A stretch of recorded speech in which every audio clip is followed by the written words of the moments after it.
Ah, c'est magnifique. Très très impressionnant cette année.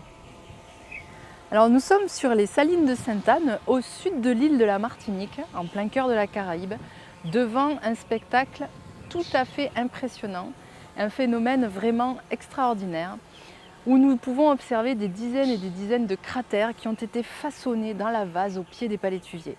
Alors, qui sont vraiment les auteurs de ces cratères? En fait, il s'agit de poissons qu'on appelle les tilapias.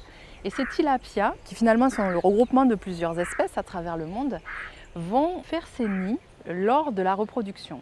En fait, on parle de soins parentaux, vous allez voir pourquoi. C'est que les mâles, quand c'est la saison de la reproduction, vont creuser des nids d'une 20 à 30 cm de diamètre, ronds, très ronds ou plus ou moins ronds selon les espèces, de façon à attirer les femelles pour qu'elles viennent y déposer leurs œufs. Lorsque les œufs sont déposés, les mâles vont les féconder.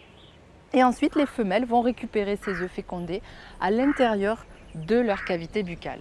Les femelles vont les incuber 3 à 4, 5 jours. Et ensuite, ils vont ressortir de cette pièce buccale et puis ne rester jamais trop loin de leur maman parce qu'en cas de danger, ils vont revenir dans la pièce buccale de la femelle.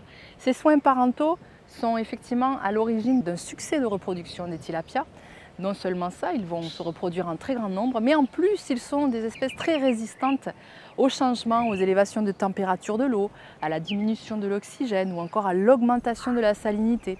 Ce qui fait que ces poissons sont vraiment envahissants. Ils font partie d'ailleurs des 100 espèces les plus envahissantes classées parmi le classement UICN et ils ont des impacts sur les milieux naturels qui n'est pas négligeable. De nombreux auteurs se sont en effet penchés sur la question et le fait que ce soit des espèces omnivores, ils vont dévorer tout ce qui se trouve évidemment sur leurs espaces naturels, donc déjà rentrer en compétition avec les espèces locales, mais aussi ils vont rejeter énormément d'azote et de phosphore dans le milieu, ce qui va perturber la qualité de l'eau pour provoquer parfois des zones eutrophes, c'est-à-dire vraiment des zones qui ont très peu d'oxygène.